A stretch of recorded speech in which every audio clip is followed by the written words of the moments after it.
welcome back to another episode of The Lonely Liberal Podcast. I'm your host, Nick Zankin, and I'm so happy to have you on this lovely Sunday.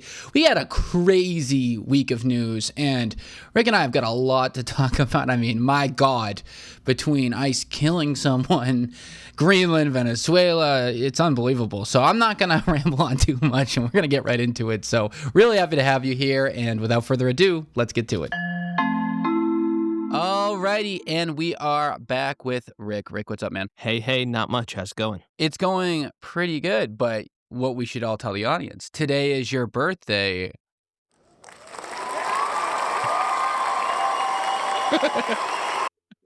Thank you. It means a lot. Means a lot having hundreds of supporters in the room. Let's go! Yeah, turning 65. It's pretty crazy. Yeah. Somehow you've managed to age so many years in 1 year.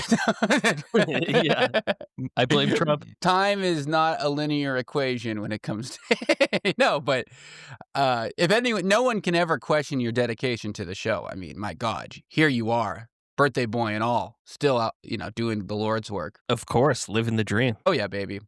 And this week, I was thinking about this before we hit record, but is this the craziest week of news we've had since we started doing the show? Yeah, for sure. I think it might be. It's up there. I think like around Liberation Day. When was that? There was some drama. April. Yeah, I remember because it wasn't just that. There was a ton going. You had like they were shooting used car salesman Musk in the White House lawn the same week that he's like creating trade wars with on the a rest ton of of the world.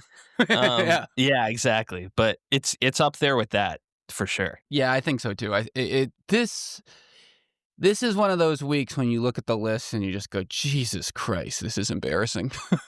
What an embarrassing moment for this country. Right, exactly. And like you forget that with previous administrations, even with all their faults, like a lot of weeks, there'd be one or two big headlines about whatever bill Congress is debating. And that is not at all what we are going to be talking about today. No, those are the most minor stories of the week. And I guess we might as well get into it because we don't want to be here all day. But yeah, so the biggest news of the week probably, which is, again, wild when we actually compare all the different news. There's so many big news stories, was the shooting of an American citizen by ICE. An ICE officer killed Nicole Good, and they were in Minneapolis in Minnesota, which, by the way, my God, Minnesota cannot catch a break over the last few months. I haven't thought about Minnesota maybe a handful of times my entire life. Sorry to anyone in Minnesota, but my God, they have been in the news so much recently.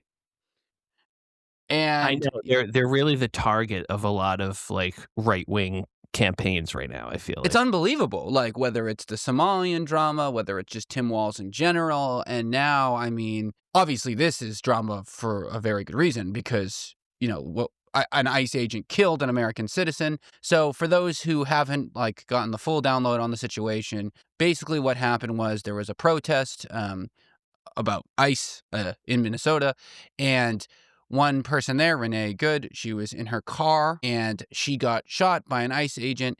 There's been one of the craziest, almost like propaganda pushes coming out of the White House, basically spearheaded by J.D. Vance, the vice president, obviously. It's trying to say that the officer acted in self-defense, that they can't believe the officer made it out alive. And as videos continue to come out, not only is it like just clearly not true, the officer is just like, he just like walks away totally fine. So there's so much to talk about. And I'm just curious how what went through your head when you were reading this? I mean, it was pretty shocking and obviously started a huge commotion. Yeah, it's absolutely tragic, just like other instances of police violence and killings. Although this time, obviously, it's ICE and they're only there because Trump told them to go there. So it's a little bit different than your typical, police officer shoots an unarmed person and those debates about whether it's justified in self-defense or whatnot. Obviously, the central question here is wasn't in self-defense, and I think most people that see the video come to the conclusion, no, she was clearly turning her car away. You can see the wheels turning. The first shot that the officer fires, he's kind of like diagonal near her window, but like moving from the front of the car to beside her car as she turns away. And then the second and third shots, he's just fully next to the car. He's not at all in the car's path, and it can't even be, stretched to say he's in the car's path. He's already out of the way, and he continues firing. So just like, yeah, it's a tragedy. Obviously, I do not think it was justified whatsoever. I think these ICE officers are being recruited, um, sort of like ideologically. They're almost like encouraged to be brutal. And as we've Totally. talked about before, like they're desperate for ICE officers, so they're doing this rushed training of completely unqualified people, and now they're being put in these like crazy situations. So the whole thing is tragic, but yeah, the gaslighting of it was self-defense. This, Kristi Noem said Nicole Good weaponized her vehicle. Trump said he cannot believe the officer got out alive. And it's like, we all have camera angles, we all have our own eyes. So it's, yeah, insane. What was your reaction? Yeah, I mean, you nailed a lot of it. I mean, the biggest differentiator, I think, there's so many things to unpack here, but like you said, police brutality is nothing new in this country, and it's a disaster and tragic every single time it happens. But this isn't a cop, like literally. This is an ICE. What does the I stand for, right? Immigration, right? Control. I mean, like, they're supposed to be talking about immigrants. Like, that's the whole point. So it makes it especially horrible when they kill someone who's not an immigrant, because they're not even supposed to even be remotely engaging with non-immigrants. Like, that's not even remotely part of their job, other than like maybe investigations. I don't even know really, but like definitely not that. So that's the craziest thing. But that's what differentiates it rather from like the normal horrible police brutality that we typically see. But what also is so crazy, and I think it's an elephant in the room, but it has to be talked about, is just how nasty they were to her immediately. Trump, Vance, a lot of these people. Like, she's a left-wing lunatic. She's an absolute, like, radical left, blah, blah, blah. And it was just so funny to me, and I couldn't help but compare it to, like, again, when Charlie Kirk got assassinated. Because when anyone said anything remotely critical of Charlie Kirk in that, pretty long buffer window of, like, weeks and weeks and weeks, all we got was, see, this is why there's violence. This is, you're politicizing this tragedy, yada, yada, yada. And once again, the outcry against the woman who was killed is larger than the outcry against the guy who actually killed her. Like, I haven't heard for people being like people like saying horrible things. This guy's a murderer and he's terrible, but like he's been pretty anonymous / like very undiscussed. Whereas like the right is just like attacking her. And it's so funny because in both instances, right, when Charlie Kirk got killed, they said that the killer was a left-wing lunatic who's been radicalized even before they even knew who it was. And it turned out to not be true. And before this woman even really had any stories out, they're saying the exact same thing. So if someone gets killed unfairly, according to the right, they're either always killed by the left lunatics or they're killed because they're left lunatics, right? It can never be anyone's fault other than the left. And I don't understand how anyone like watching this can't just see how much they're lying to you, like how it's so obvious. Right. And yeah, the parallels with the Charlie Kirk reaction just explain everything, because again, we're talking about the reaction of elected officials. We're not talking Exactly. about whatever crazy Twitter person with 2 followers you saw make jokes about Charlie Kirk. When Charlie Kirk got shot, no major elected Democrat official said anything other than, thoughts and prayers. It's This a is a tragedy, disaster. Yeah, of etc. course. And Charlie Kirk, his career was being an agitator and a troll and going into college campuses where he knows he will piss off people. That was his entire career, right? 100%. And whether Meanwhile, you think he should do it or not is not the question, right? Like, that is what he did. Like, that's right. his job. Yeah. Right, and of course, does not justify him getting shot, and Of like I course. said, Yeah, no yeah. elected Democrats gave that implication Of whatsoever. Now course. look at this, where we don't know anything about Nicole Good, and yet Trump is saying, "I watched the video, and I heard somebody in the video of the Minneapolis shooting yelling shame at the ICE officers." So Trump said that proved to him that they were probably paid agitators from the left, trying to incite violence. So It's just crazy. it's yeah, it's it's crazy. And then Vance, doubled down on that, saying the officer deserves a debt of gratitude. Yep. Just And disgusting. that Vance called this a tragedy of the far left. And I gotta say, one of the other worst, like, even worse than Trump, and it's hard to be worse than Trump, was Jesse Waters on Fox News. Did you see that clip? No, but that guy is a real skunk. So, Yeah, I mean, this is not. most punchable face in network news, which is He beat Tucker really saying Carlson's. something. Yeah, Tucker Carlson Yeah. always had that When moniker. you're competing against Tucker and Piers Morgan for punchable faces and you win, Yeah, it's crazy. it's unreal. But his reaction was, he started his segment by saying Nicole Good, a leftist with pronouns in her Instagram bio. Oh my God. So, like, the smear campaign started instantly, and they were so desperate to smear this woman that merely including pronouns in your private social media profile is enough to write them off as a leftist agitator, Antifa, violent radical. It's It's unbelievable. insane. It's so offensive. Like, not just to her and her family, who are obviously, her being dead and grieving, but like to literally everyone's intelligence, Like, it's it's so much worse than like Orwellian, like, don't believe the things in front of you, like people like to say on social media. Like, it's so much worse because in those dystopian future, they're a lot more like careful and cunning with the way they try to trick people. This is unbelievable. Like, this is like so blatant and so like, I keep thinking like it's insulting to your intelligence. I keep saying that, but like that's really what it feels like, because it's just like, oh yeah, that guy just killed that woman, and her last words were, it's all good, dude. I'm not mad at you." Yeah, she was a maniac screaming. Like, what? Her last words were literally, "It's all good, dude. I'm not mad at you." Right. And by the way, this happened 1 mile from where cops murdered George Floyd in 2020, which we also all saw with our own eyes. And then we're told we didn't see what we saw. Yep.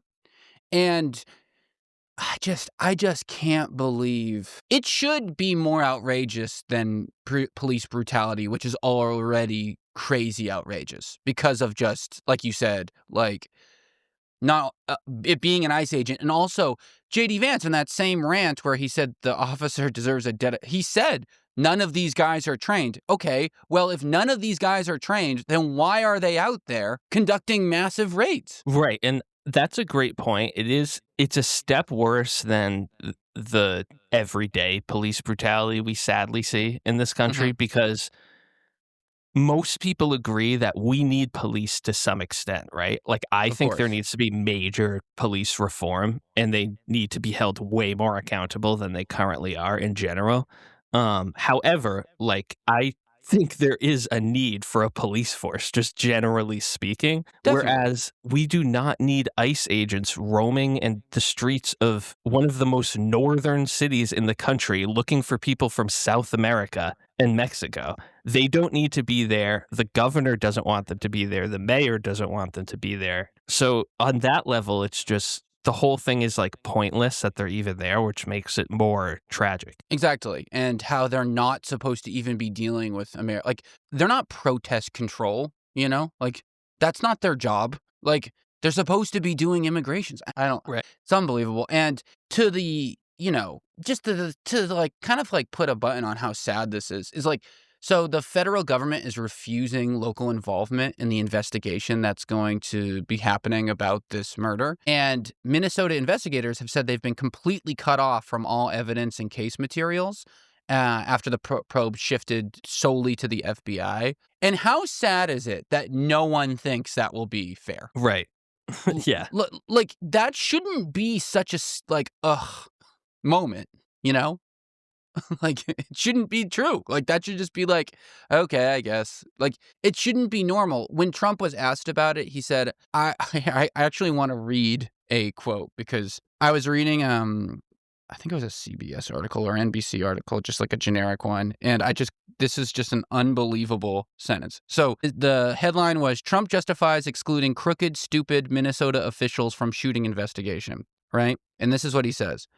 Well, normally I would include them, but they're all crooked officials, Trump said. Trump specifically called Walz an incompetent governor and a stupid person during questions from the press following a White House meeting with oil executives. Just, wow. Wonderful. While Trump, meeting with the oil barons of the 21st century, decides to go on the attack of the Minnesota governor and leadership as a murder of an American citizen happened by ICE. Like, it's crazy. It's like cartoonishly evil to the point where it's hard to even wrap your head around. Right. That's the thing. It's like there's so many other evil leaders in world history have been smart enough to pretend to be sympathetic when things like this happen. And he just doesn't even have that in him. He really No. doesn't. He doesn't have the ability to fake sympathy after a tragedy. Not even a little bit. Yeah. And like, it's just a disaster. And unfortunately, it's probably one that we're going to continue to see. I know people have been showing, people who have died in ICE detainment centers and things of that nature over the last year. But I mean, I think it's worth saying ICE is still in relationship to like where they're planning for it to go. It's still kind of in its, smaller years, like, like early stages. They have a budget that would be equivalent to the 16th largest military budget in the world. They're going to get a lot more people, and this is going to get a lot crazier. I think this is like 100% still early days for how insane this is going to get. Yeah, 100%. And it's one of those things where, like, sadly, a lot of the people that are supporting Trump now, it seems like aren't going to realize how bad it is until it affects them personally, until their sibling is, rounded up because they look a certain ethnicity or something like that. Totally. Or when they start knocking on doors, which J.D. Vance, again, in that same Debt of Gratitude rant, said, once we get enough ICE agents, they will be going door to door. I wonder what other famous world leader had a police force go door to door looking to see who was hiding in their house. I mean, they act like we're coming out of nowhere with these cops. Like, what are we talking about here? Going door to door demanding your papers. Like, yeah, that has no historical precedent whatsoever. No one ever did that. That turned out to be the worst thing. I mean, come on. Like, it's like, what are you supposed to do with this? It's unbelievable. Obviously, this has started, rallies all over the country. Tim Walz actually called the National Guard because he was worried about unrest. I like the banner that they've been using, ICE Out for Good, obviously with Nicole Good. But yeah, I don't know. We'll see. Again, this kind of stuff usually sparks more protests, more kind of interference that will then cause the ICE agents likelier to act crazy. And I just feel like this is just a bad snowball that will get bigger. Yeah, 100%. But before we change to the next insane topic about Greenland, I wanted to check in on a friend of the show because of all this talk about Minnesota. We haven't heard much from Jesse Ventura. That's true. The former governor, former WWE superstar, Jesse the Body Ventura. So I did a little digging, and actually he did comment on the recent killing. And I wanted to play the clip because Jesse Ventura has been a fan favorite of ours for years. Right. He's amazing. We've been loving his work since I think I can remember. And his voice is really it's really something. It's memorable. I'll tell you right now, there's no way you go 5 seconds to listen to this without laughing. And not to make light of his obvious tragedy, but sometimes you gotta laugh. And fortunately, Jesse is just pure joy. Ready? Yep, let's hear it. You want to know something? I'll give you a quote. We're a third world country now. You want to know why? I'm an expert. I've been to them. I spent 17 months in Southeast Asia while the draft dodger was playing golf. Right? You know how I know we're a third world country? Because in third world countries, they have the military doing their police work in the cities when you walk around. I was in the Philippines the day Ferdinand Marcos declared martial law and went under dictatorship. We went from nobody to a guy with a machine gun on every corner. That's what happens in a dictatorship. In comes the military. That's what's happening here. And people better wake up to it. You want to read something? Then read your history of Germany and start comparing the tactics of what happened in 1930s Germany to what's happening here. Read. Wow. He goes on for another 3 minutes. So I'm not going to play it. Why does it sound like he's driving an 18-wheeler with the window open while giving an interview? That's unbelievable. Years ago, we watched the comedian James Adomian's impression of Jesse Ventura, which is unbelievable. Will Sasso also has a great one. Yes. And in their impressions, they always do that thing where I was there. And it's crazy that he really does say that. You want to hear a quote? I can't even do it. You want to read a book? It's called Mein Kampf. It was the same book that JFK was reading when they downed his airplane. I was in the Philippines. I was in Southeast Asia when they downed the government. It's just so awesome. He's so cool. We love him. Out. I love that man. He's a dream guest for this podcast. My God. He doesn't even live in the continental U.S. most of the time. He lives in the Baja. That's true. Up in the Baja. I'm down in the... He just cracks me up, man. Anyways, I thought you would get a kick out of that. Yeah, that's crazy. But on to the next insane story of the week. So... after the Venezuela stuff, you and I talked about, will this revive Trump's, his Genghis Khan tendencies to just say, I want these countries, so I'll take them. He's like a conquistador, I want your spices, give me your spices. And he's at it again. So he's basically revived all his Greenland talk. This week's been always about a lot about Greenland.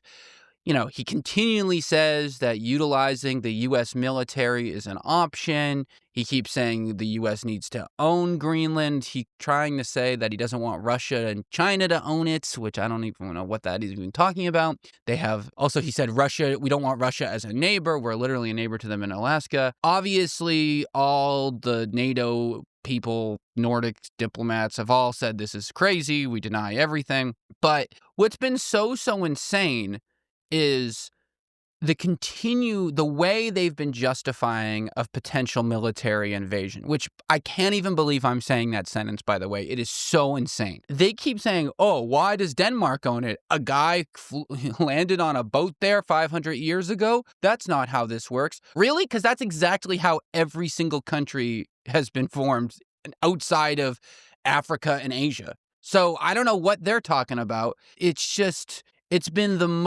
it's even beyond colonialism because, again, usually the British Empire even or like whatnot, they used examples of why, like, we're going to help them out. We're going to do this. This isn't even remotely that. It's just, I want this, so I'll take it. Like very, very 1,000 years ago. Or, again, a funny German man who said Austria and Poland should be a part of our country. Why can't we do it? No one will stop us. I don't know what to tell you. This is beyond words in terms of stupidity and embarrassment and genuinely, and we've seen this from the NATO country, like they might file Article 4 and actually get the military ready because there is a literally greater than zero chance that the United States invades Greenland, which is just an unbelievable sentence. Right. And it would just destroy NATO because no other countries would come to the U.S.'s side. Obviously, Denmark is part of NATO. Of course.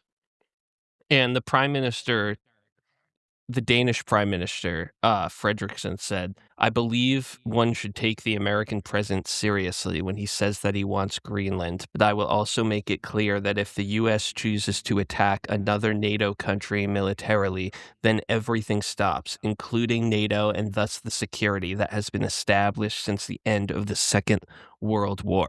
So I don't really understand how taking control of an island in the middle of the ocean between our country and our European allies that will result in all of those European allies who are actually bordering Russia to turn on us militarily and not cooperate with us, how somehow that would enhance our security. Especially when we already have, I think it's 17 military bases on Greenland and an incredibly, previous to this, relationship with Denmark, where we could obviously negotiate some sort of tighter security agreement if you really are that worried.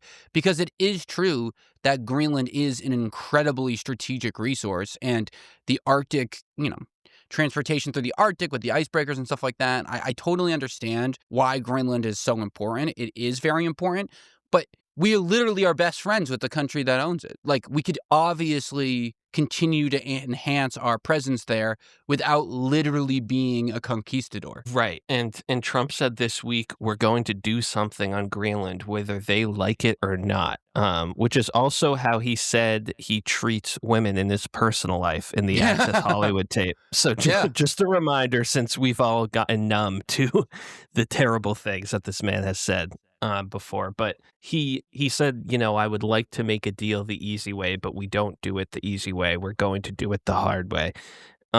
It's weird that the, ultimate deal maker is already giving up on getting a deal to secure, I guess, additional military bases. They haven't. No, they really want to buy explained. Greenland. They want to buy Greenland. In the interview with Stephen Miller, with Jake Tapper, he said the United States should have Greenland as part of the United States. No one will fight us. If we want it, we'll take it. I mean, it's the same with Venezuela. They just want it. They don't try to say, we're going to help the 57,000 people of Greenland. Oh, we're going to do this. They want to either buy it outright or they're going to capture it. I mean, that's what they're saying. I mean, who knows if they'll do it, but I agree with the president of Denmark here. Especially after Venezuela, how can you not take this seriously? It's not dramatic at all. Right. And yeah, I think it's just significant that he's already giving up on the likely chance that they'll make a financial deal and buy it. They're already saying we're ready militarily to take it over. And that's weird because, don't these tariffs and sanctions that he does all over the place, I thought those were so powerful and would make other countries bow down to us and treat us fairly. It's so embarrassing. But with one of our closest allies, it's just no, there's no chance at that. We're going to have to invade. Also, I can't even believe we're talking about this. I mean, why isn't it we need to have more of a stronger presence there? We're going to work with our Danish allies to make sure that we ensure that, China and Russian vessels aren't circling or whatever lies he's claiming about that. But there are ways. He's so anti-cooperation and he really does want to take it. And I think if I was a Canadian right now, I'd be freaking out. Because, okay, Colombia, obviously, Cuba, obviously, Greenland, obviously now. And I think Canada, is a short list of there's greater than a 0% chance that the U.S. gets militarily involved there. Right. I don't think it's crazy. I really don't. Especially in light of the immigration tactics, because they would claim, Canada isn't securing their side of the border. So to prevent immigrant narco-terrorists, we're going to have to, move in 200 miles. Take where Alberta. All the major cities are. Yeah, or whatever, or whatever lie. I mean, they tried to make it remember last year, the whole talk, 51st state, this and that, and obviously that's blown over since then. But I don't know. And I'll tell you this, and I really, me, and we talk about this on the show. We get asked a lot. I get asked a lot. Is this going to be World War III? I get texts. Is this World War III? Is this World War III?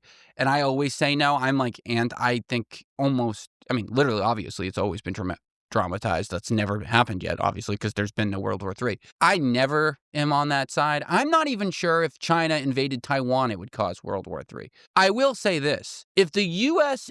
invades Greenland militarily, I think that might do it. But in this time, it's not, World War III in the way the other world wars. It's like the world versus us type of World War III. Right, exactly. And taking Greenland, just like the Danish prime minister says, at the bare minimum, it means NATO is effectively destroyed and its power is effectively destroyed. That's at the bare minimum, right? That's not even saying the consequences of that, which would likely be Russia begins invading Europe. Yeah. You know what I mean? And Europe potentially militarily strikes the U.S. I don't think that's crazy. Like, they can't just get annexed by the U.S. And, like, the EU in its entirety is not, like, I mean, that's a massive, massive military. Like, it's not like, yes, the U.S. is the best, like, on a country-to-country basis, but the EU is a collection of countries. I don't know why they wouldn't do anything. I mean, why wouldn't they do anything? Like, why would it stop at Greenland? If the U.S. were to take Greenland, of course they could take Alberta. You know what I mean? Like, of course they could take another. Like, I just think that would do it. I think that would cause a military reaction one way or the other. Or, like, Europe could align with China, and then I don't know. Right. And then they're being so aggressive about it. And Stephen Miller just had this interview on Jake Tapper's show where, saying aggressive is putting it mildly. Mm-hmm. But he basically said, Greenland should be part of the U.S. There's no point to even talk about a military engagement because we're just going to take it and they're going to surrender instantly. I also thought was interesting was at the same time, Stephen Miller's wife tweeted a map of Greenland with an American flag covering it, writing just the word soon in capital letters. Yeah. What'd you think of this? I'm worried Miller about that interview. I didn't like it, and I'll tell you this. You know who also thought, oh, we'll just take Poland, no one will push back. We'll just take Austria, no one will push. It's the same logic. It's not dramatic. Like, isn't that exactly what happened? Didn't, Right. a guy thought he could just take other countries over and no one would do anything about it, and then they did. You know what I mean? Like, just because you're the big bad wolf of the world doesn't mean that they can't figure out a way to stop you. Of course. It's the arrogance, it's the evilness, it's the complete disrespect for the rest of the world. It's just sad. It's so embarrassing. And hopefully this all blows over and what it ends up being is some sort of weird agreement with Denmark that we're talking about. And this is all just weird negotiation, weird Trump mania, and it all ends up being like that. And the right can say, see, you guys are all babies. That would make me very happy because that is by far the best case scenario that seems to be on the table. Exactly. Just any excuse to let Donald claim this is a victory without actually invading another country. An ally is the best case scenario, sadly. Yeah, without a doubt. And it's interesting. So this week, the U.S. Senate voted to curb Trump's military powers in Venezuela. So the Senate voted 52-47 to advance a war powers resolution that will likely limit unilateral military action related to Venezuela. This was already in the books before the Maduro capturing. Like, it was already planning to happen. They should have added Greenland into this. That would have made me feel better. Even though I don't even know if he'd respect it, but I don't like this. Obviously, Trump has gone on a absolute heater against Susan Collins and any other of the Republicans that voted with the Democrats in this case, but I don't even know if this matters. I mean, they'll just do whatever they want. People are reporting, Reuters is reporting that Trump has asked for invasion plans for Greenland and that the people are refusing to do so, or there's drama with that. I don't know if that's true or not, but I don't know. This is unraveling real quick. And I think that I would feel a lot better if Greenland was added to this military war powers type of legislation. Yeah, 100%. And Senator Tim Kaine, who is one of the authors of the legislation, said quote, "Where will this go next? Will the president deploy our troops to protect Iranian protesters, to enforce the fragile ceasefire in Gaza, to battle terrorists in Nigeria, to seize Greenland or the Panama Canal, to suppress Americans peacefully assembling to protest his policies?" Trump has actually threatened to do all of this and more, and sees no need to seek legal authorization from people's elected legislatures before putting service members at risk. So that really sums it up. It's like, where will this go next? He's already floating all the things that he wants to do next, and it's all awful.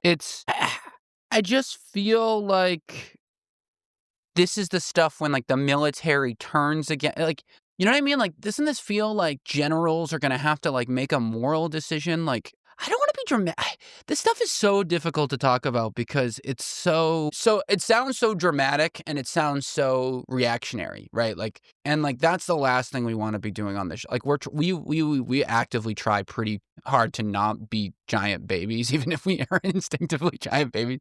But, like, I just don't know what to say. I mean, what happens if the US orders an invasion of Greenland? Do the general like, that's unconstitutional. You know what I mean? Like, it's illegal for so many reasons, but it's also unconstitutional. And, like, what do they do? Like, what happens? Like, how does this actually look if these things don't get followed? Right. How many people resign from the U.S. military? And then who's replaced by them? Right.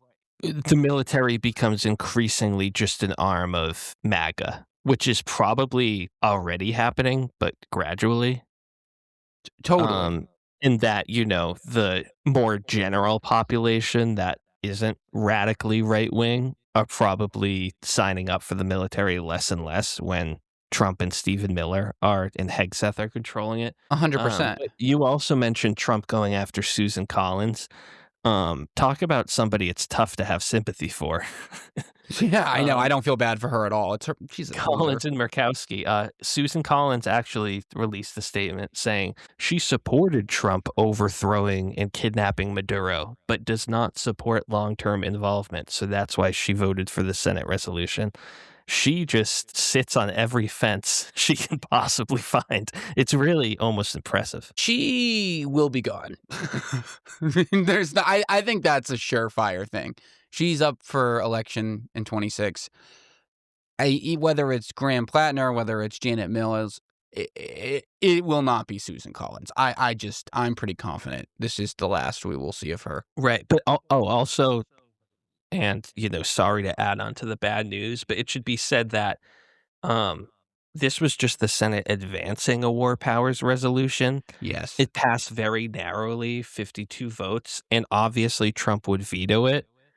And, you know, they're not going to get the 2/3 needed to override the veto. And can we even believe that that's a thing, that you can veto the resolution saying you need to stop bombing countries without us talking about it? What a checks and balance. I mean, and Right. it's one of those things that, like, you know, Trump was interviewed this week and they were talking about, like, his morality and is he comfortable breaking international law, blah, blah. And so the interviewer asked a question saying, are there any limits on your global powers? And Trump said, yeah, there is one thing, my own morality, my own mind. It's the only thing that can stop me. I don't need international law. I'm not looking to hurt people, but it is me. I'm the only one who can stop me. Sick. You know what I mean? Like, I just can't believe that is said out loud, and it's just, yeah, I guess so.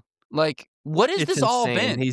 He's such a wannabe mobster godfather. And He that's is how a mobster godfather. I mean, that's this is how he runs mafia. everything. And by the way, that was his reputation pre 2015, before Of he ever course. ran for president. His reputation was like he runs his companies like the mob and he never pays anyone that Yep. he works with. And he brags about it. He, like, you saw it even on rallies. Oh, I never pay overtime work. Are you kidding me? Blah, blah, blah. He's a mafia.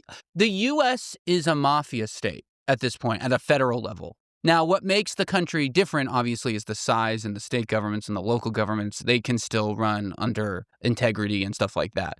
But yeah, I mean, Trump has taken his mafia politics to the federal government and is now taking it abroad. I mean, what's the difference? I mean, It's just true. And again, while we saw some Republicans join this, how long will they wait? You know, do you think they would literally let the country unravel, or do you think like where does their morality begin, if any? That's a great question, and I think it's the line between, let's say, normal generals that would be at the top of the military of previous presidential administrations, and then you have the openly conservative generals that Trump hired in his first term to run the military, who ended up mostly all resigning because they couldn't support what he's doing. Mad Dog. And then you have the truly MAGA people, right? So Yeah. it depends which one of those boxes they fit into. I would imagine most of them fit into that second one of they are politically conservative, but they're not full on MAGA, and a lot of them would resist actually going through with some of these things. That's my hope anyway. But what about the politicians? Like, what about, random Senator X? We appreciate that, all these politicians to an extent are grifters, and outside a handful of them, I can't even really tell what they actually think or believe because they're such grifters. But is there a line that their humanity kicks in? When like a random senator from Iowa goes, yeah, I mean, I'm a Republican, but I can't. This is crazy. Like, does that happen? Or are they just going to continually be a one-party system? I think they're all so scared of Trump turning on them, and they're all so selfish and career motivated, and they know, and like we've talked about before, like the new cancel culture is being a Republican and saying anything remotely critical of Trump, and they're Yep. so scared of getting canceled by Trump that it seems like they're almost all just falling in line. Yeah. It's just these people are some of the worst of the worst. I mean, this is just the saddest display of leadership that has been exposed by all these antics. I mean, my God, right? And then speaking of the third giant story is the continuation of the U.S.'s now occupation of Venezuela, or interaction with Venezuela. It's hard to understand exactly what's happening and what the level of presence is going on. But one of the things, that came out right after we did the show last week was just how much oil companies and like the demand for oil and stuff like that. Like we talked about this, but after the capturing of Maduro, bringing him to New York, which ironically, you mentioned this actually off the palm, that he brought him to the same court that gave him the felonies, which is kind of funny, Trump himself. But what was so crazy about this is his continual stating of this is for oil. And it's never been more declared than him saying that no lawmakers were briefed before the operation in Venezuela. However, and this is the word of Trump, he briefed all of the oil companies before and after. Now, some reports have said he didn't, but he said he did, so I don't know. What are we talking about here, right? I mean, he briefed oil companies, but not Congress? Talk about mafia. I mean, what are we doing? Yeah, it's so insane. And we should remind people that his first Secretary of State, Rex Tillerson, was an oil CEO of the Exxon. biggest oil company. Yeah, of one of the biggest oil companies in the world. And he resigned because he realized Trump was a complete idiot. Yeah. So even like oil kingpins who Trump is appointing in the highest positions of power are like, I just can't do this anymore. It's so crazy. And he's just made it so obvious that he's doing it to steal the oil. Again, no moral justification. And while there is, which is so funny about it, is that there is some sort of moral justification if you wanted to play that angle. We might not like this move, but it is also true that Nicolas Maduro was an awful, awful leader. And that is why, in the short run, you're seeing Venezuelans and different, South Americans and stuff like that be excited about this, because it's true. That guy sucked and was an absolute oppressive leader who ran his country into the ground. That being said, what we've seen in time is that these types of events are usually short-term happiness. There's parades in the street, and then a couple of years later, guerrilla warfare breaks out and things go to hell. I mean, have we not seen that every single time? Right, and I guess I'm confused by Trump supporters supporting this who were so anti the war in Iraq and saw Trump as this America First guy who's not going to get us involved elsewhere because the war in Iraq, obviously the number one justification was defense because Weapons of they mass allegedly had destruction. weapons of mass destruction. The number two justification was Saddam is an oppressive dictator and the Iraqi people will welcome us with open arms because Yep. we're, giving them freedom. Which didn't work out. But with this, he's so open that it's oil. That the real that the main justification is oil. And I feel like there's kind of this reputation, especially kind of amongst like the alt-right and like young men online, to be like Trump just tells it like it is. And like, I don't agree with him on stuff, but at least he's open about his motives. And we should say like there's like just because Trump is saying we're invading a country for oil, and Dick Cheney said we're invading a country for self-defense, but then tried to get the oil too. Like that doesn't make Trump better, and that doesn't make No, any it of makes this him worse. remotely justifiable. Like just because he's a little upfront about the terrible things he's doing, like choose any dictator from history. If they were a little more open about genocide or anything they were doing, would that have made it better? Like, of course not. But I do feel like No. there's this tendency to kind of look at it like that. Of course, it's the most ridiculous thing of the lie, like telling you to your face that they're robbing you is better than hiding it. I don't understand that really. I get it in like the immediate term, but in terms of just, it's unbelievable. Even Russia, when they invaded Ukraine, they had an argument, oh, well, there's a lot of ethnic Russians and they actually really want to be a part of Russia and blah, blah. Like they went through the trouble to come up with a fake excuse, They didn't say, all of our ports freeze over and we really need a port that doesn't. So that way, if there's a military conflict, we can access the sea in a certain way. Like, of course, they're not going to say that because they're statesmen, in a way. Even the British Empire, when they call it, oh, we're going to bring schools to these areas, they don't have technology. Like, they even went through the trouble of lying. It's so insulting that they don't even go through I find it insulting that they don't go through the trouble of trying to come up with an excuse that makes sense. Right. It puts us in such a rare air of immorality that is completely void of anything that the country has at least pretended to be a symbol of over the last few hundred years. Exactly. And yeah, just like a leader, a mob leader, like a leader of the mafia, like sure, they may be honest and say, I've killed all these people, but they didn't need to kill all those people. Like, No. I don't know. I don't know why the honesty gets them any points. In fact, it should make everyone just more scared that they're that brazen and that they're that cocky because they know checks and balances are not going to stop them. And again, this week, Trump was asked, what would you do if, China invaded Taiwan? And he was like, obviously, I don't want that. But hey, that's up to Xi. Let him do what he wants.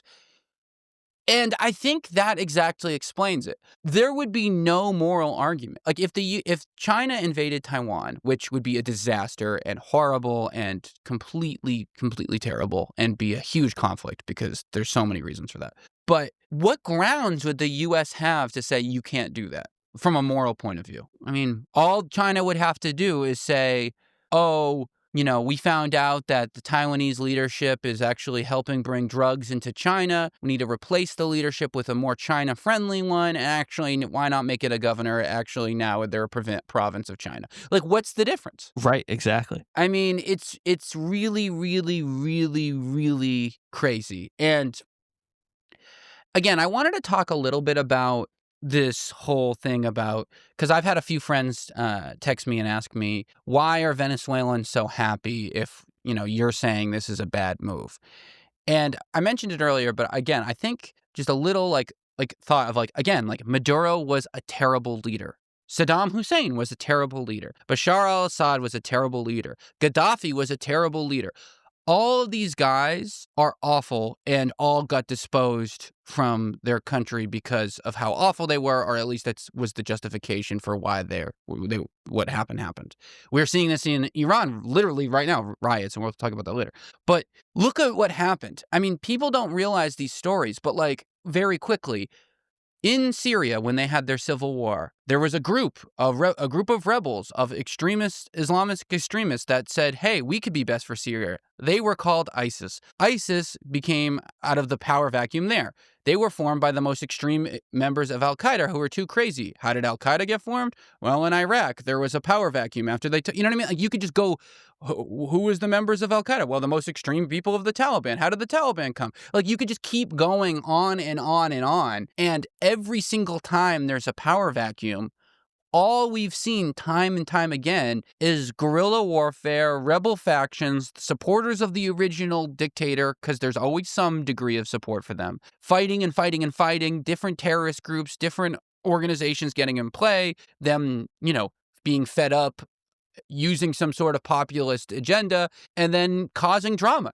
We've seen it time and time and time again. Does it mean that the original leader was good and should stay? Absolutely not. But when you don't have a succession plan, and unfortunately, running another country is incredibly expensive, and so that no other country does it for a long time, ultimately what happens is almost always guerrilla warfare leading to huge problems. And that's a rant, but I just was curious what you thought about it. Yeah, I think that's very well said. Like the power vacuum and the civil wars that this creates are potentially worse than Maduro leading, even if Maduro generally deserved to be removed from office by his own people. He deserved to be removed, not by a foreign country. Exactly. Yeah, and then it's like somebody would say, well, okay, let's say they are able to transition to a new administration, and therefore the power vacuum or potential civil war was not as bad as Maduro. But we also created an entire generation of Venezuelans who are going to hate America for invading their country. So that's South another Americans in reason general, why too. Colombians, Cuba, like people around the world. So that's another obvious reason of why we can't go picking off leaders we don't like, even though, of course, there's historical precedent for us doing this. And is Maduro was he worse to his people than the king of Saudi Arabia is? Or Putin is to Russia? Or, Kim Jong-un is to North Korea? I mean, these are all people that Trump is friendly with. Right? Right. Kim Jong-un's always the classic example because it's really hard to argue that Maduro, Gaddafi, Assad, Hussein, in terms of what they've done to their own country, it's hard to argue they were worse than Kim Jong-un. I mean, Kim Jong-un is for generations now intentionally starving and imprisoning his entire coury. Yeah, the Kim family. And yet the United States feels no need to take him out. No, we send Dennis Rodman over every now and then. Right, to watch a basketball game. Yeah, exactly. I mean, they're giggling on the couch. I mean, it's unbelievable. And just to wrap up this oil stuff, also this week, just to really confirm how much this was about oil, Trump signed an executive order declaring a state of emergency to protect Venezuelan oil revenue. So it's unbelievable. Basically, what it says, the executive order, is that it asserts Venezuelan oil revenues held in U.S. Treasury accounts are protected from seizure by courts or creditors, invoking the Emergency Authorities Act, National Emergency Act. So basically, what this does is like people like ConocoPhillips or whatever who owes, who's maybe owed billions of dollars or whatnot can't get the money because it's saying the U.S. government is saying we control this money now. Private claims can't touch it. This money is now property of the U.S. government. Again, they stole it. That's interesting.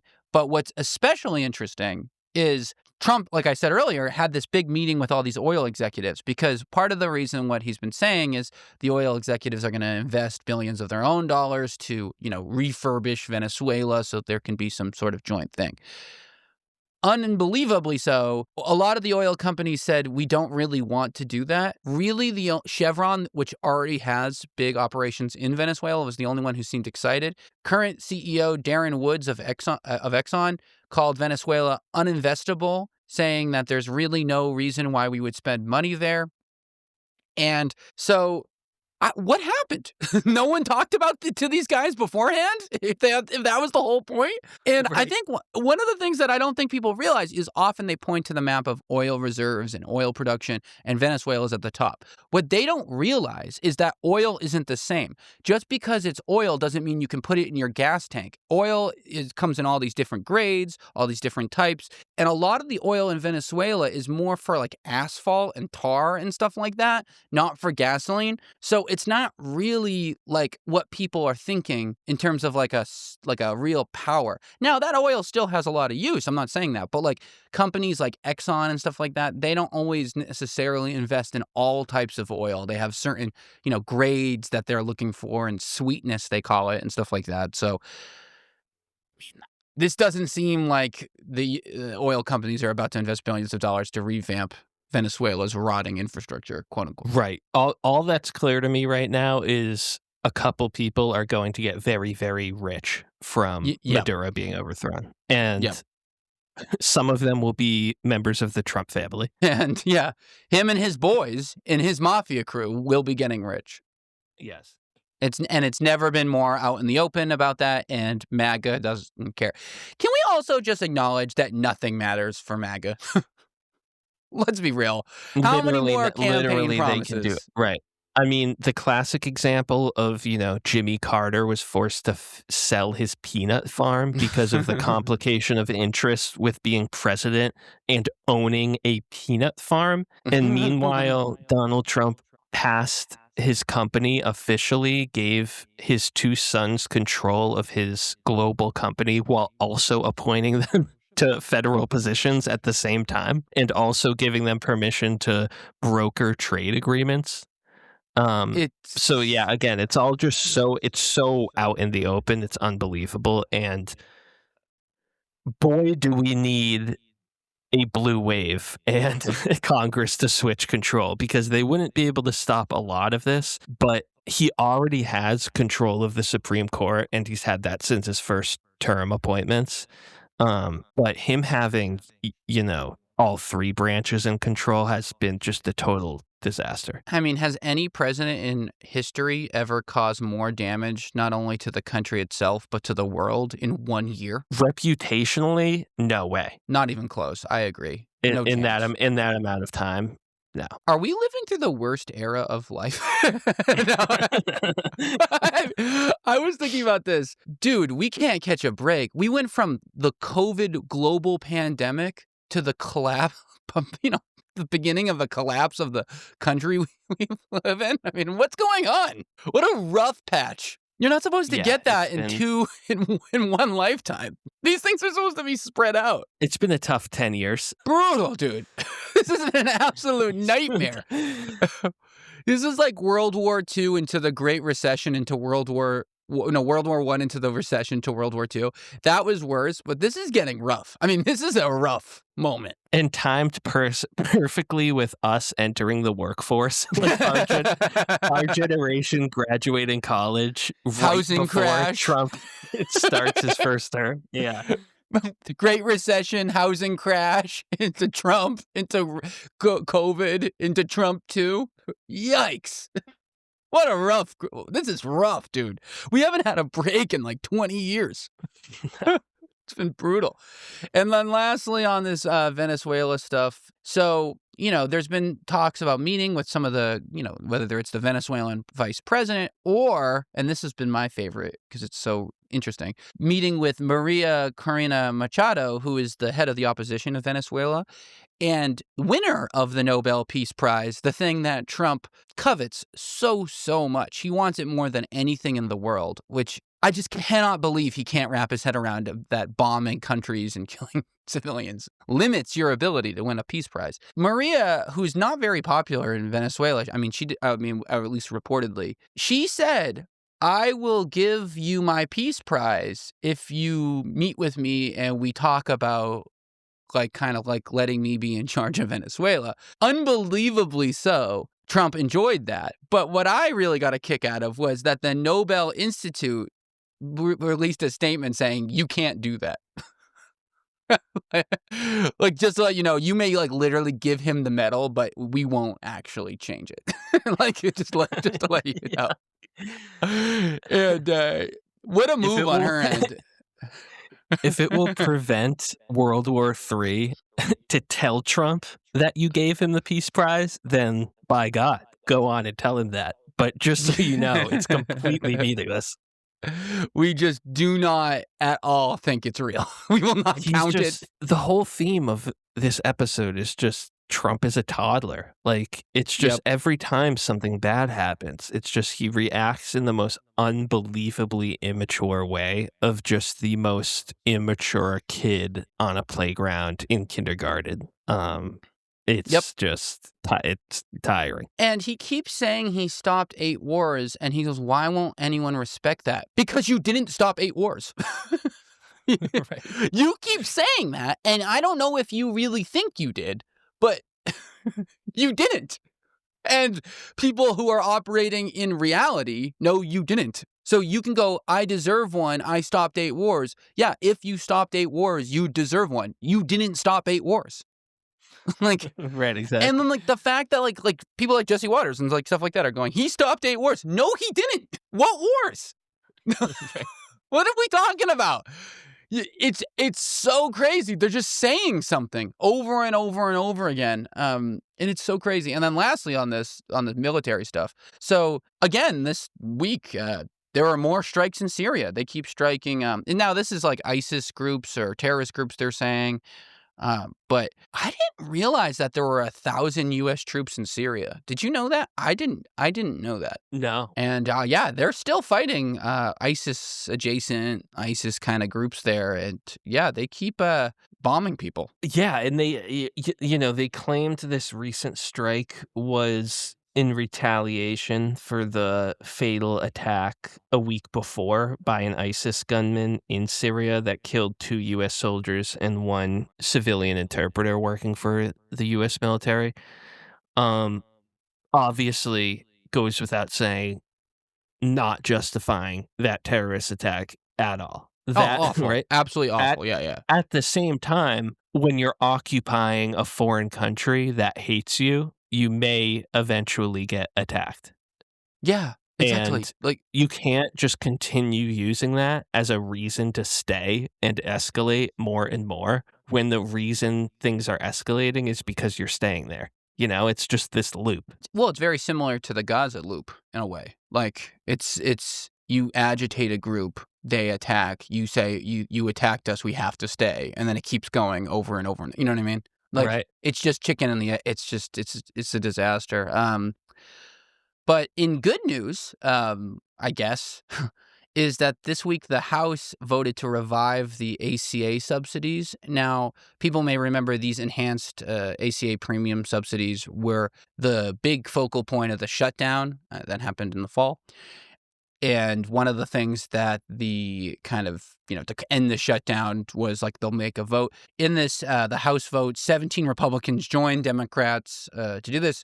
This is a good thing in the sense that, people's premiums were about to go through the roof. Now, the Senate needs to kind of stamp this. But yeah, it's interesting that this happened because it questions, would it have happened without the shutdown? Did they need the shutdown for this? I mean, maybe that makes the shutdown now more worth it in hindsight. I'm curious what you thought about this because it definitely seems like a rare win, but for the people, not necessarily the Democrats, but at least people in the country. Right. I was going to ask you the same thing. I was going to ask you, would this vote have happened without the shutdown bringing attention to the expiring subsidies? I think no way. I think the shutdown was absolutely the reason. I think expiring ACA subsidies is one of those wonky sounding C-SPAN sentences. Totally, yeah. That some of the general population might not really think about that much or even aware of. But the shutdown brought attention to it and was like, let's be very clear about what Trump is doing to protect tax cuts for the rich and to protect the Epstein files. He is getting rid of your healthcare subsidies and increasing your healthcare costs at a time where he says he's trying to lower prices. So, like, I definitely think this was the shutdown. And I think the fact that 17 Republicans voted for it is huge because it shows that they're genuinely worried. I'm sure most of those 17 are in, purple districts. I doubt they're in, the reddest parts of Alabama. But it shows like they are afraid of losing to a Democrat sometime on the healthcare issue specifically. And just in this one instance alone, that overpowers their desire to be 100% loyal to Trump no matter what, which, like we talked about earlier, is so important because Trump will cancel them and primary them if they don't. So I think it is a good, even though it's not going to pass the Senate or through a override a veto, like I think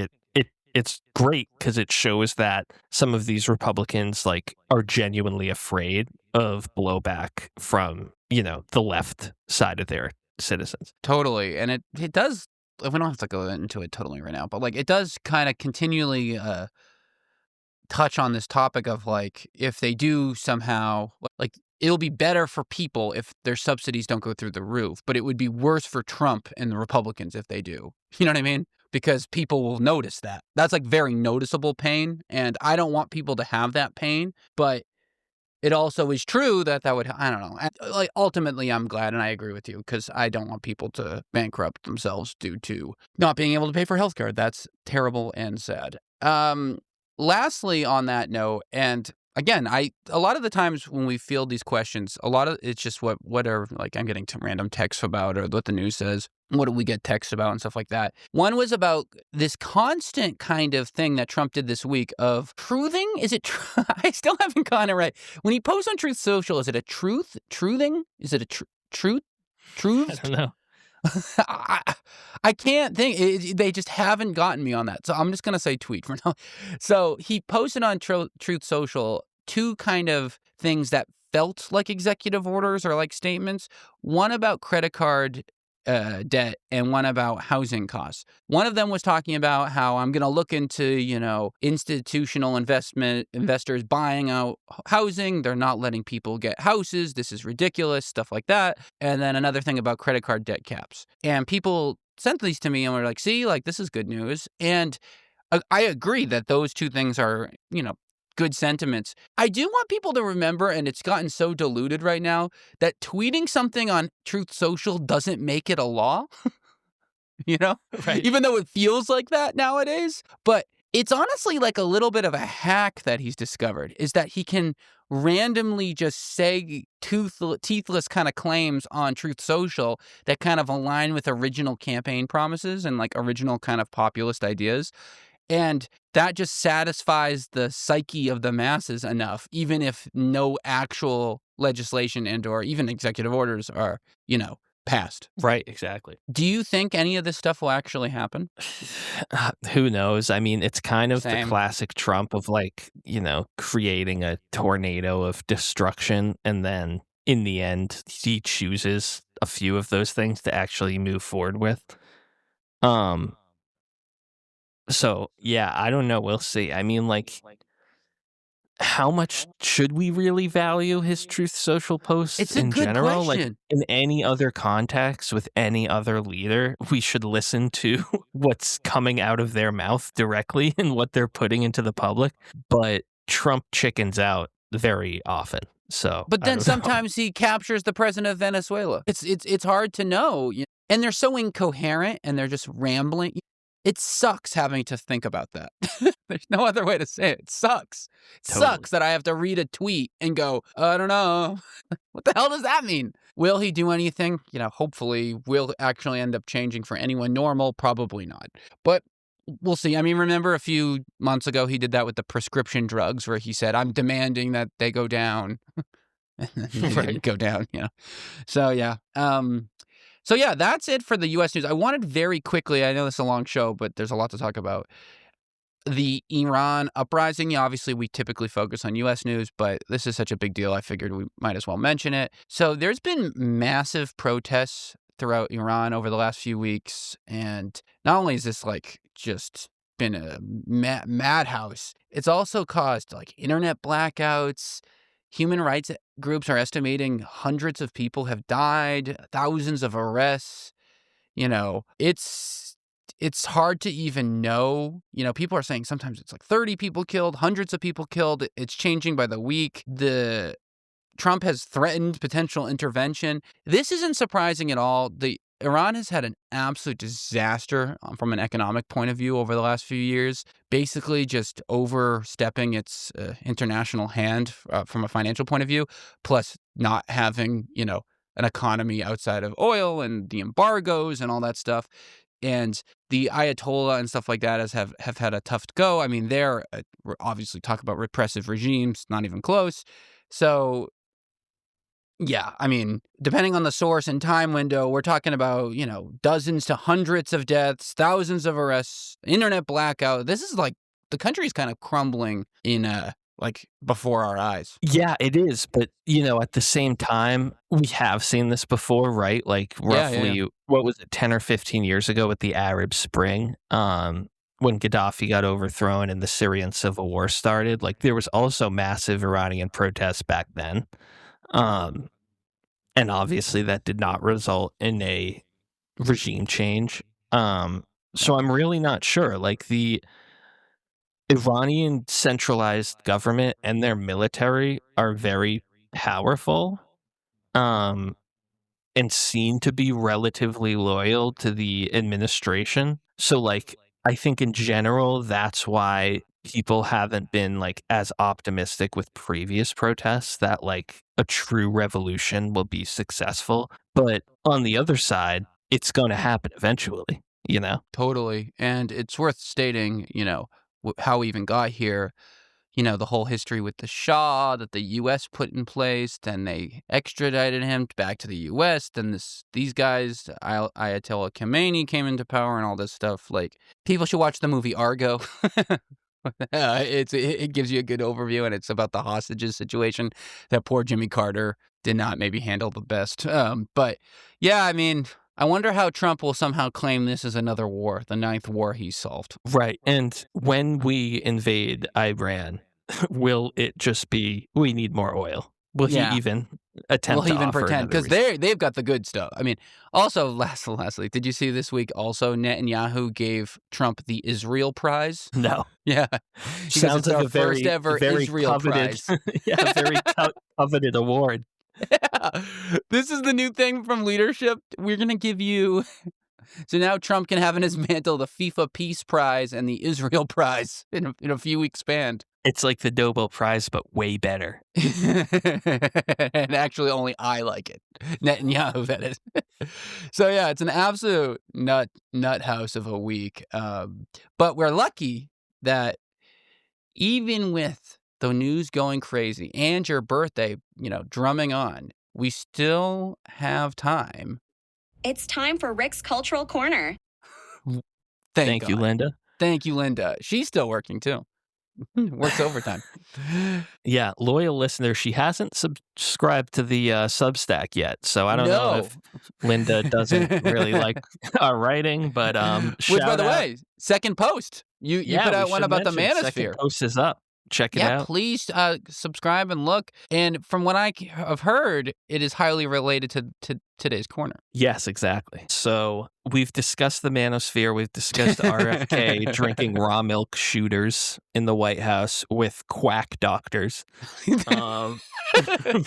So today it's continuing on that saga. So this week, RFK announced that he is flipping the food pyramid upside down, therefore making red meat and dairy be at the very top, which you should eat the most of every day. Now, to his credit, fruits and vegetables are also labeled essential, like dairy, but the new pyramid places them secondary to animal products. So everyone knows the fountain of youth is saturated fat and trans fat. So thank you for RFK for bringing that. Whole grains are moved to the bottom. This is kind of one of the those many examples where it's like Trump, what you always heard from people voting for Trump is like, I don't agree with everything he says, but he's going to blow up the system and the system sucks, right? Like that's a fair summary of a pretty common sentiment, right? Totally, yeah. And this is one of those examples of like RFK is blowing up the system and instantly replacing it with something so much worse that it's not just blowing up a system doesn't mean it's good, right? I just want to let people know that now butter is ahead of bananas. Yeah. I mean, I'm no doctor, but I'm pretty sure bananas are better for you than butter. I don't know about that. He also has, steak over peanuts. I mean, this is a potato over oatmeal. And, there's not a ton of consensus in the nutrition world, but I'd say there is a consensus that America's insane obesity and cardiovascular epidemic is not due to eating too little red meat and dairy. Cheese? I think that's pretty safe to say. Man, if only we were eating more cheese than oranges. That bulletproof coffee, man. You got to put butter in your coffee. Yeah, seriously. I should be eating way more butter and way less oatmeal. And oh yeah, oatmeal is terrible for you in this new pyramid. He kills oatmeal. Very bottom of the oatmeal pyramid. is the worst thing you can eat according to this food print, whereas cheese and steak are the best. He really, really wants us to be just chugging whole milk and eating filet mignon. That's what he thinks is the best. Elk. I'm surprised he didn't write like an arrow and write, this is elk meat. Or something like that. Right. Moose meat. This food pyramid is sponsored by elk jerky. Yeah. What's always funny to me got a is sponsorship on here. Sponsored by Tyson. yeah, and what's always funny is all these guys like RFK, like the products they end up selling, they're always like, we're against processed food. That's why you should buy these potato chips made with beef tallow. It's like the thing they're selling is always processed food with it's just meat based. It's like I don't think hunter gatherers were finding beef tallow chips in the wild. And what's so funny about RFK too, which we've talked about here, but I just can't stop thinking about it, is he looks like shit. And he can't speak. And his only good piece of him is like that he's in muscular, but that's just because he takes a ton of HGH, which he admits to. I mean, if we all were on steroids, working out all the time, we would look good, even if we ate bad. I mean, right? Why isn't Sylvester Stallone running the CDC? He can do. He's a 70-year-old that can pop a couple pull-ups. We should have Schwarzenegger and Stallone, basically any action. Schwarzenegger would be That's too optimistic. Yeah, you're right. He would be way better. Way smarter. He believes in climate change. Yeah, he believes in modern medicine. Unlike RFK, if you haven't chewed enough pepper, how could you get over your flu? Real quick, I found this article and I think it ties into this, and I think a lot of our listeners have observed this if they're online and on social media. This new health craze. So this article is in The Atlantic, written by Yasmin Tayag, titled "Americans Are All In on Cow-Based Wellness." Oh my God. And she writes that, quote, "A non-insignificant number of TikToks aim to convince the viewer that beef tallow moisturizer will not make your face smell like cow.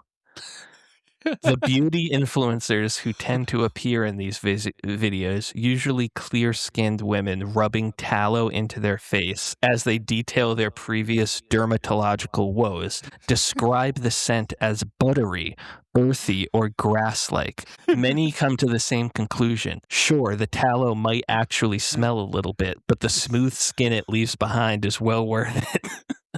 I'm dying. She goes on to describe this cow wellness craze that RFK is also a huge champion of. Just I a can't few believe this. examples. Beef tallow-based moisturizers, lip balms, sunscreen, and deodorant. So you can smell like a cow, specifically a dead cow. It's just Bone broth, raw milk everywhere, despite warnings from public health officials. Raw cow organs, heart, liver, and kidney are now prized superfoods. Thank you, Liver King. thank you. Target and Walmart now sell bovine collagen supplements that promise healthier skin, even though there's little research that even though collagen is in skin, there's little research supporting dietary collagen. Mhm. Has of course, RFK promoting beef tallow and raw milk, which he claims has been suppressed by the FDA previously. Let's not forget Casey Means, the current Surgeon General, also loves raw milk, saying, quote, Americans can decide whether a given bottle is safe to drink by looking the dairy farmer in the eye and petting the cow. Oh my God. Um, That's an and- unbelievable sentence, by the way. Holy cow. from the Surgeon General. People should know beef tallow is fat. That's beef fat. They're And it rubbing has to- beef fat on their face. Like, that's what that is. Beef tallow is when you put hard animal fat in a freaking, like, hot pot and then Right, melt it down. You have to render it, which some might say is processing it, but You could that's argue. debatable. So it's a lot of these products are marketed. This is from the article with quote vague health claims that are virtually impossible to confirm or deny, such as activates cellular health, Yeah. supports memory, or many supplements simply say the word vitality on them. Longevity, immune support. Like, that's a class one. Some influencers even market beef tallow skin products as being, quote, bioidentical to human skin, which it is not. It is bioidentical to beef skin. And it's not beef fat is bioidentical to you. That's such an insult. You're a freaking, hey, Judy from work is bioidentical to beef fat. Your skin looks great. Have you been consuming bioidentical beef oil?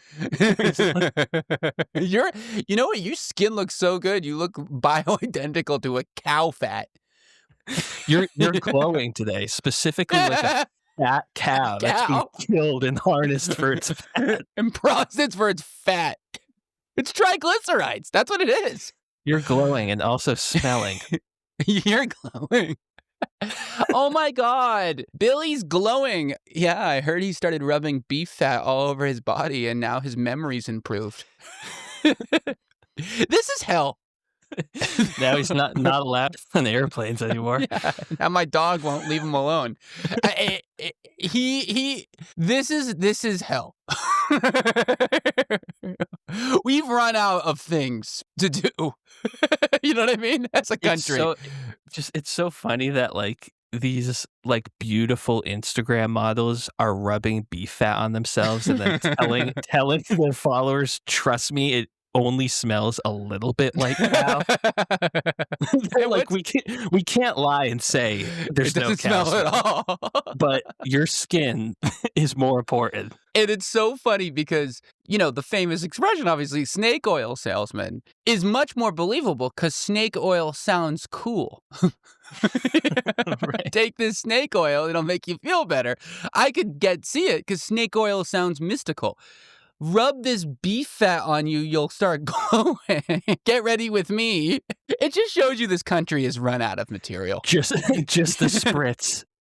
Like, between, like, rubbing beef fat on our face to, you know, AI slop to this, like, we've run out of things to do. Who was it that Trump sprayed his perfume on in the White House? Oh, the president of Azerbaijan.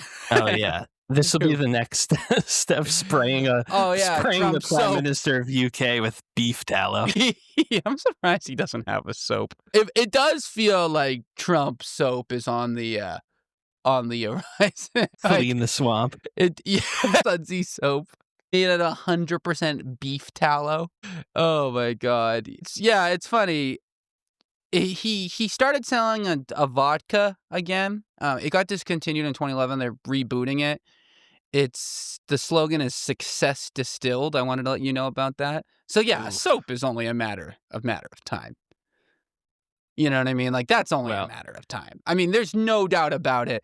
He's gonna start selling, raw milk and stuff like this. Is just, it's too close. Yeah, if it can be sold, he'll find a way. He'll sell it because it's this.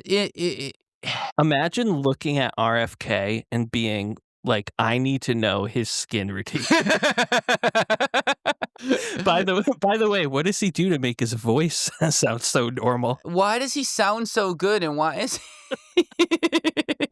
By the way, this week RFK also said that Germany wasn't doing COVID vaccines, and Germany responded saying, "By the way, we are doing them." Love when Germany. And also, I don't know if you saw him within this food pyramid. He also said something that says parents are no longer to have added sugar until their kids turn 11 for their children. I can't believe, remember when Michelle Obama tried to put unsugary drinks in the vending machine? I'm pretty sure Bill O'Reilly popped a lung freaking out so much. And now no sugar to 11? Yeah, Michelle You know what I Obama mean? literally said kids should play outside, and they were like, "What?" They freaked out. And now RFK goes, no sugar to 11, and you need to be eating a lot more raw meat. And everyone just goes, what? Let's go. So dumb. It's so dumb. Yeah, but No, that's a good one. yeah, that concludes the Culture Corner, but I did touch on it in that Substack post, like you said. Yeah, please And check that out. Yeah, the Substack is substack.com/@thelonelyliberalpodcast. Yeah. It's really fun reading them, and they're good. They're not long. And in case people don't know what Substack is, it's basically just a blog app. You can get it on your computer, you can get it on your phone. It's just a blog site, and it's great. One of the things I've been really impressed with Substack, not a sponsor by the way, is the interface is awesome.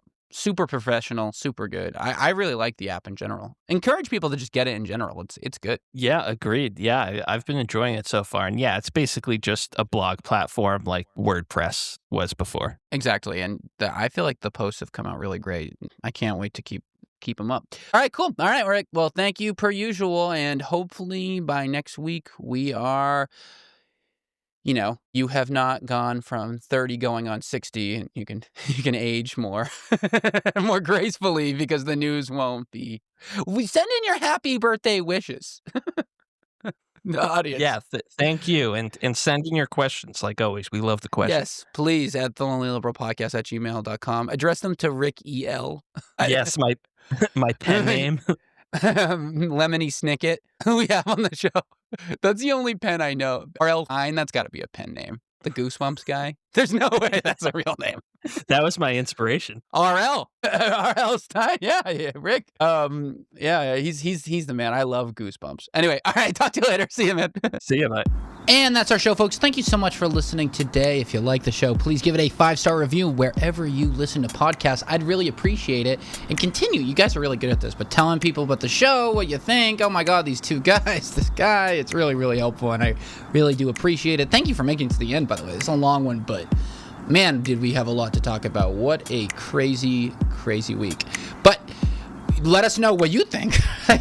My transitions. The Lonely Liberal Podcast @gmail.com, or just on YouTube. Just comment. And yeah, we'll be back on Wednesday to talk more about whatever happened and what's going on. But till then, take it easy. Bye.